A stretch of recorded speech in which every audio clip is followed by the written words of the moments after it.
एक समय की बात है, बलरामपुर राज्य पर कृष्णा नाम का एक किसान रहता था। वह अपने खेतों में आलू, मटर, लौकी और टमाटर की खेती करता था। कृष्णा अपने सभी फसलों को अपने बैलगाड़ी में लादकर गांव-गांव बेचने जाता था।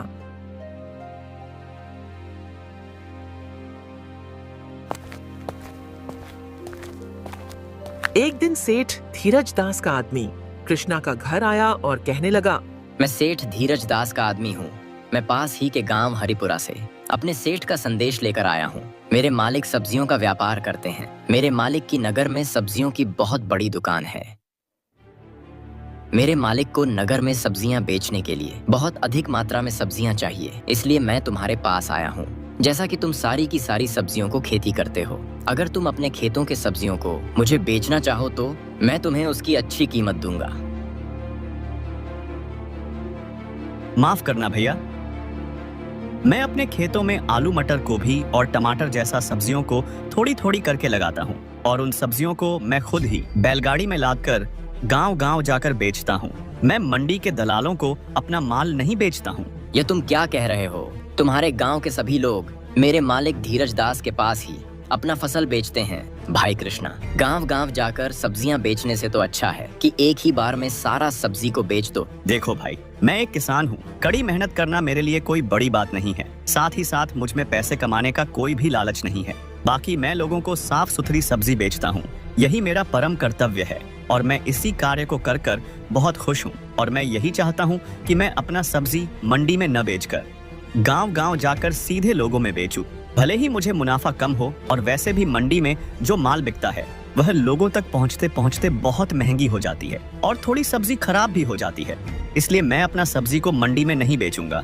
मैं अपना सब्जी को गांव-गांव जाकर सीधे लोगों में ही बेचूंगा। अरे भाई, तुम कैसी बातें कर रहे हो? एक बार फिर से सोच लो। मैं तुम्हारे सब्जी को अच्छी कीमत दे सकता हूँ। मैंने सोच रखा है और मुझे लगता है कि तुम मेरी बातों का बुरा भी नहीं मानोगे। अब व्यापारी को इतना बात समझ आ गई थी कि कृष्णा अपनी सब्जियों को मंडी में नहीं बेचेगा। वह व्यापारी वहां से चला गया और हमेशा की तरह कृष्णा अपनी सारी की सारी सब्जियों को बैलगाड़ी में लादकर अपनी सब्जियों को बेचने के लिए दूसरे गांव की ओर निकल पड़ता है।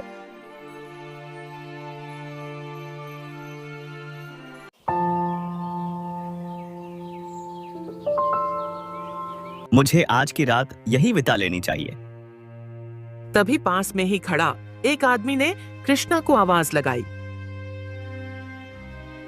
अरे भाई, कौन हो तुम? हमारे गांव के तो नहीं लगते हो। कृष्णा ने देखा कि पहनावे से वह आदमी बहुत ही अमीर दिख रहा था। अरे भाई, मेरा नाम कृष्णा है। यह सब्जी को बेचने के लिए इधर आया था, लेकिन काफी अंधेरा हो चुका है, जिसके कारण से मैं आगे का सफर नहीं तय कर पा रहा हूँ। आज रात यही आराम करूंगा और कल सुबह ही यहाँ से निकल जाऊंगा। क्या आप मुझे बता सकते हैं कि कहीं रात में रुकने के लिए मुझे कोई जगह मिल सकती है? अरे भाई, यह कौन सी बात है? तुम्हें रात बिताने के लिए हमारे गांव में जगह नहीं मिलेगी क्या? इसके लिए तुम इतना परेशान क्यों होते हो? तुम्हें कहीं जाने की कोई जरूरत नहीं है। मेरे घर इतना बड़ा है, तुम आज रात यहीं रुक सकते हो। इसके बाद कृष्णा अपने बैलगाड़ी को एक जगह खड़ा कर दिया और बैलगाड़ी से सारी सब्जियों के टोकरी को नीचे रख दिया और आकर उस आदमी के पास खड़ा हो गया। उस आदमी का नाम धीरज दास है। मालिक, आपका यह एहसान कभी नहीं भूलूंगा। आप जैसे लोग इस दुनिया में हैं, इसलिए हम जैसे गरीब लोग अभी तक जी रहे हैं, वरना ना जाने इस गांव में कहां कहां भटकता फिरता। अरे भाई कृष्णा, इसमें क्या बड़ी बात है? एक आदमी ही दूसरे आदमी की मदद करता है। देखने में तुम तो बहुत ही मेहनती किसान लग रहे हो। मेरा कर्तव्य है कि मैं तुम जैसे लोगों की सहायता करूं। वैसे भी तुम यह बताओ कि यह सारी सब्जियां तुम्हारे खेत के हैं, यह किसी व्यापारी से लेकर बेचने के लिए निकले हो? अरे नहीं नहीं सेठ जी, यह सब तो मेरी अपनी ही खेत की फसल है। इतना भी बड़ा आदमी नहीं हूँ। उसके बाद उन दोनों में बहुत सारी बातें होती है। मैं अपने सब्जियों को सीधे लोगों में बेचने पर ही विश्वास रखता हूँ सेठ जी। अरे कृष्णा, अगर हर किसान तुम्हारी तरह यही सोचेगा तो कितना अच्छा हो जाएगा ना। कम कीमत पर सबको अच्छी सब्जियां मिल जाएगी। आजकल के दलाल सब्जियों को कम कीमत पर खरीदते हैं और उसी सब्जियों को जमा करके अधिक दामों पर बेचते हैं। मुझे तो लगता है कि उनका यह माल सही नहीं होता है, लेकिन आम लोगों को इसके बारे में उन्हें कुछ भी नहीं मालूम है। वह तो उचित कीमत पर सब्जियां खरीदते हैं, लेकिन उनके पास कोई और चारा भी तो नहीं है। आपने बिल्कुल सही कहा सेठ जी, लेकिन आजकल यही हो रहा है। ऐसा ना हो इसलिए मैं अपने सारे सब्जियों को सीधे ग्राहक के पास ही बेचता हूँ। मैं समाज के प्रति अपना कर्तव्य को पूरा कर रहा हूँ। सच में कृष्णा, तुम्हारे विचार बहुत ही नेक और अच्छे हैं। अगर सभी लोग तुम्हारे जैसा सोचेंगे तो सबका भला ही होगा। अच्छा, तो अब रात बहुत हो चुकी है, तुम्हें सुबह जल्दी भी उठना है। तुम आराम से यही सो जाओ, मैं भी सोने जा रहा हूँ। जी हाँ बिल्कुल सेठ जी, मुझे कल सुबह जल्दी उठना है, तो अब मैं आराम करने के लिए जाता हूँ। इसके बाद दोनों आराम करने के लिए चले जाते हैं। धीरज दास ने एक चारपाई कृष्णा के लिए भी डाल दी। कृष्णा चारपाई पर लेटकर सोचने लगा। सेठ जी कितने अच्छे इंसान हैं। उन्होंने मेरे लिए एक चारपाई भी डाल दी। इतना धन संपत्ति होने के बावजूद भी इनके अंदर जरा सी भी घमंड नहीं है और इनका मन भी कितना नेक और निर्मल है। ऐसे इंसान बहुत ही मुश्किल से मिलते हैं आजकल के जमाने में। इतना सोचते कहते कृष्णा सो जाता है।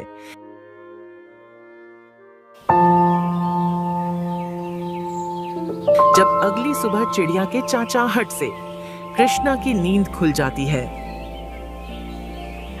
सेठ जी ने मुझे अपने घर में जगह देकर मेरी बहुत मदद की है। इसके बदले में मैं कुछ टमाटर सेठ धीरज दास को देना चाहता हूँ। जब कृष्णा ने अपने सब्जियों के टोकरी के पास पहुंचा तो टमाटर की टोकरी में से एक टमाटर की टोकरी गायब थी। कृष्णा के पास 3 टमाटर की टोकरियां थी, पर एक टमाटर की टोकरी गायब थी। यह क्या? मेरी टमाटर की टोकरियां कहाँ गई? जरूर इसमें से किसी ने मेरी टमाटर की टोकरियां में से एक टोकरी चोरी कर ली। वह तुरंत ही घर के मालिक सेठ धीरज दास के पास पहुंचा और कहने लगा, सेठ जी, मैं रात को सब्जियों की टोकरियां रखी थी, पर मेरे पास टमाटर की टोकरियां 3 थी, लेकिन एक टमाटर की टोकरियां गायब कर ली किसी ने। क्या आपको इसके बारे में कुछ पता है? यह तुम क्या कह रहे हो? तुम्हारे सामने ही तो मैं अंदर जाकर सो गया था और तुम मुझ पर ही आरोप लगा रहे हो। मैंने तुम्हें अपने घर में जगह देकर बहुत बड़ी गलती कर दी। यह सुनते ही कृष्णा को समझने में जरा से भी देरी नहीं लगी कि टमाटर की टोकरियां में से एक टमाटर की टोकरी इसी सेठ धीरज दास ने की है। कृष्णा बहुत क्रोधित हो गया और कहने लगा, तुमने पहले मेरा विश्वास जीता और फिर मेरे साथ विश्वासघात किया। मैं तो तुम्हें बहुत अच्छा इंसान समझ रहा था, लेकिन तुम तो बड़ी चालबाज और धोखेबाज इंसान निकले। मेरे सो जाने के बाद तुमने मेरी एक टमाटर की टोकरियां गायब कर ली। तुम्हारा दिमाग तो ठीक है ना कृष्णा? जिस थाली में खाए उसी थाली में छेद कर दिया। मैंने तुम्हारी सहायता की थी और तुम मुझ पर ही आरोप लगा रहे हो। सच में मेरी ही गलती है जो मैंने तुम्हें अपने घर में जगह दी और बेवजह मुसीबत मोड़ लिया। रात में तो तुम्हारी बातों से लग रहा था कि तुम एक ईमानदार किसान हो, लेकिन तुम तो एक नंबर के बेईमान निकले। मैंने तुम्हें अपने घर में जगह देकर बहुत बड़ी गलती कर दी। सेठ धीरज दास की बातें सुनकर कृष्णा को अब और भी ज्यादा गुस्सा आने लगा। पहले तो तुम चोरी करते हो, इसके बाद सीना चोरी करते हो। झूठ मत बोलो और चुपचाप मेरे टमाटर की एक टोकरियां वापस लौटा दो, तभी फिर मैं यहाँ से चला जाऊंगा। अच्छा, तो तुम मुझे धमकी दे रहे हो? चुपचाप शराफत से यहाँ से निकल जा, वरना तुझे धक्के मारकर यहाँ से निकालूंगा। सेठ धीरज दास की यह बात सुनकर कृष्णा मन ही मन सोचने लगा, अब इससे बात करना बिल्कुल ही बेकार है।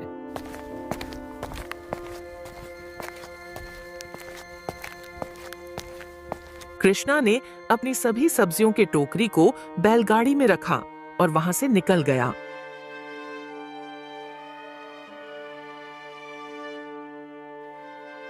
कृष्णा वहां से निकलकर सीधे सरपंच मुरलीदास के पास पहुंचा।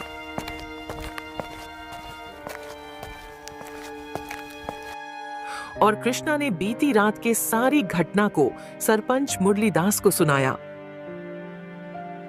अगर तुम्हें लगता है कि तुम्हारे टमाटर के टोकरी को सेठ धीरज दास ने चुराया है तो मैं तुम्हें उन्हें वापस दिला सकता हूँ, लेकिन जैसा कि तुमने बताया कि वह बहुत अमीर आदमी है, तो एक अमीर आदमी तुम्हारे टमाटर को क्यों चुराएगा? कहीं ऐसा तो नहीं तुम्हारे टमाटर किसी और ने चुराया है? नहीं सरपंच जी, मुझे पक्का यकीन है यह काम किसी और का नहीं है बल्कि सेठ धीरज दास का ही है। अब इसका फैसला तो सेठ धीरज दास से बात करके ही लिया जाएगा। सरपंच मुरलीदास ने अपने एक नौकर को बुलाया। रामू, जाओ और सेठ धीरज दास को यहां बुलाकर लाओ।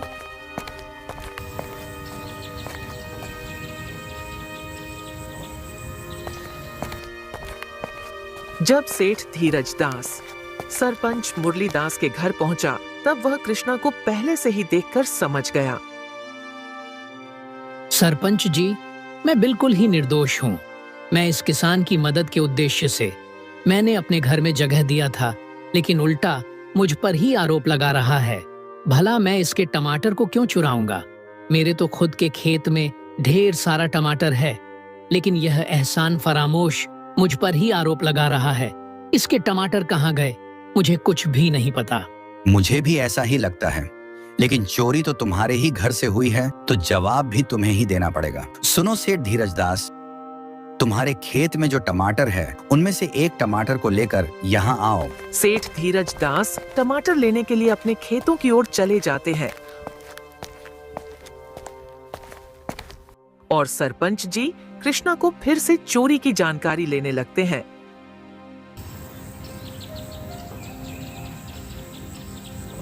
कुछ देर के बाद सेठ धीरज दास अपने टमाटर को लेकर सरपंच के पास पहुंच जाता है। यह लीजिए सरपंच जी, मैं अपने खेतों से टमाटर लेकर आया हूँ। कृष्णा, तुम भी अपने बैलगाड़ी से एक टमाटर लेकर आओ। कृष्णा भी अपने बैलगाड़ी से एक टमाटर लेकर आता है। वहाँ पर गांव के कुछ और लोग भी मौजूद थे। सरपंच जी ने गांव के एक आदमी को इशारा करते हुए कहा, इसका नाम हरीश है और यह तरह तरह के सब्जियों का पारखी है। सब्जियों की गुणवत्ता को बहुत ही अच्छे से परख लेता है, इसलिए मैंने इसे यहाँ बुलाया है ताकि यह टमाटर की अच्छी से परख कर ले। हरीश, क्या तुम टमाटरों को जांच करके बता सकते हो कि यह टमाटर एक ही खेत के हैं या अलग अलग खेतों के हैं? हरीश ने टमाटरों को बहुत ही ध्यान से देखा और कहने लगा,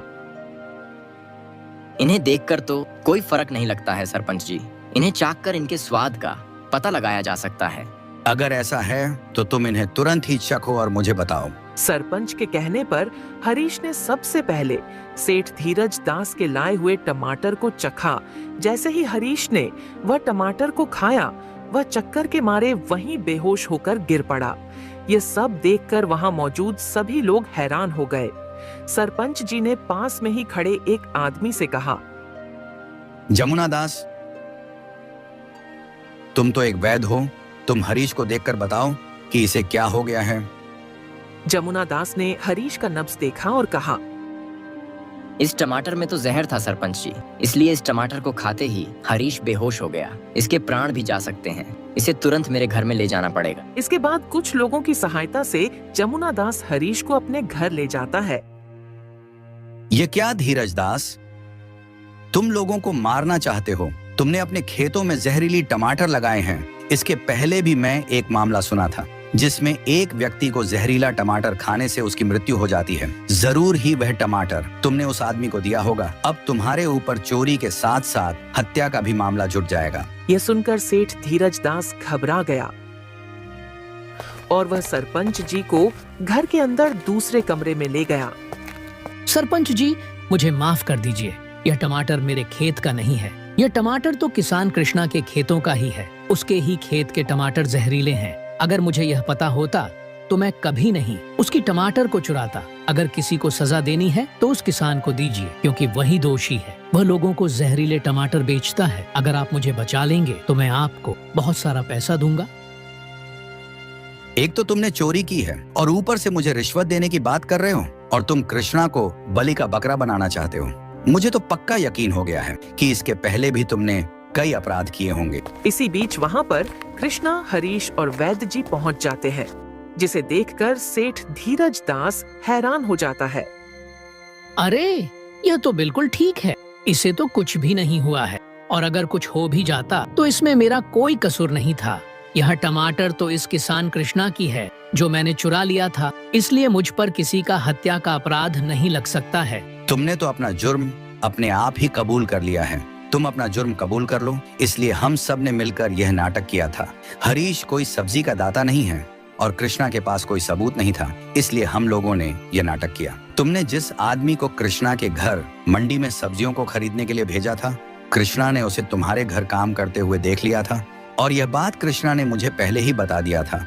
कृष्णा ने तुम्हारे भेजे हुए व्यक्ति को अपना सब्जी नहीं बेचा, इसलिए तुमने कृष्णा को अपने ही घर के सामने रोका और उसे जगह देने का नाटक किया। तुम्हारे जैसे मंडी के नीच दलाल ऐसे काम करेंगे, मैं तो ऐसा कभी नहीं सोचा था। भाई धीरज दास, मुझे तुम जैसे लोगों से कोई मदद नहीं चाहिए। तुम जैसे घटिया दलाल की वजह से ही लोगों का बहुत बड़ा नुकसान हो जाता है। अगर किसी मंडी के दलाल ने किसी गरीब किसान को नुकसान पहुंचाने की कोशिश की तो उसे बहुत भारी कीमत चुकानी पड़ेगी।